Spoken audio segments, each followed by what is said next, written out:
Hello all, வாழ்க வளமுடன். கனவு மெய்ப்பட சேனலுக்கு உங்களை வெல்கம் பண்ணுறேன். ஒரு சின்ன கவலையோட எனக்கு ரொம்ப யோசனையாக இருக்குங்க. இன்றைக்கி நாளைக்கு மே 4ஆம் தேதி தமிழ்நாட்டில் எலெக்ஷன் ரிசல்ட் வரப்போகுது இல்லைங்களா?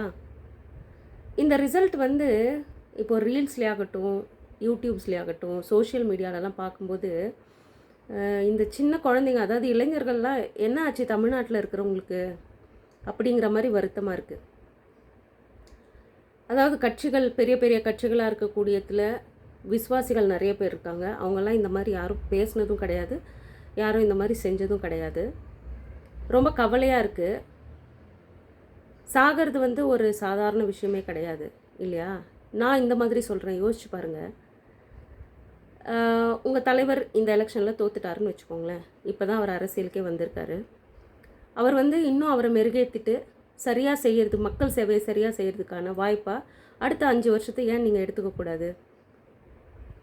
பாசிட்டிவாக நினச்சி பாருங்களேன். உங்களுக்கு எல்லாமே விதைக்கிறது உங்கள் தலைவரே ரொம்ப நெகட்டிவாக விதைக்கிறாங்க. அவர் கூட இருக்கிறவங்களுமே அப்படி தான் விதைக்கிறாங்க. உங்கள் அப்பா அம்மாவை யோசிச்சு பாருங்கள். எவ்வளோ கஷ்டப்பட்டு படிக்க வச்சுருப்பாங்க. உங்களுக்கு எவ்வளோ விஷயங்கள் பல விதமாக கிடைச்சிருக்கும்.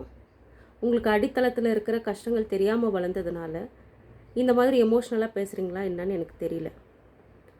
அடுத்த 5 வருஷம் தோல்வி அடைஞ்சால் அடுத்த 5 வருஷத்தில் அவர் நிறைய விஷயம் கற்றுக்கிட்டு ஒரு நல்ல தலைவராக வர்றதுக்கான வாய்ப்பாக நீங்கள் நினச்சிக்கோங்க.